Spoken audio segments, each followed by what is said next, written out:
জানেন যে দেশে একটা ক্রান্তিকাল চলছে। আমি সমস্ত রাজনৈতিক দলের নেতৃবৃন্দকে এখানে আমন্ত্রণ করেছিলাম। ওনারা এখানে এসেছেন। আমরা একটা সুন্দর আলোচনা করেছি। সেখানে আমরা সিদ্ধান্ত নিয়েছি যে একটা ইন্টারিম গভর্নমেন্ট আমরা ফর্ম করব এবং ইন্টারিম গভর্নমেন্টের মাধ্যমে এদেশের সমস্ত কার্যকলাপ চলবে।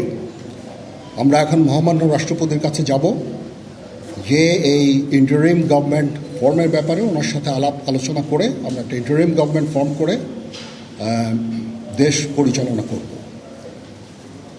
আমি আপনাদের কথা দিচ্ছি, সমস্ত হত্যা, সমস্ত অন্যায়ের বিচার আমরা করব। আপনারা সেনাবাহিনীর প্রতি আস্থা রাখেন, সশস্ত্র বাহিনীর প্রতি আস্থা রাখেন। আমি সমস্ত দায় দায়িত্ব নিচ্ছি।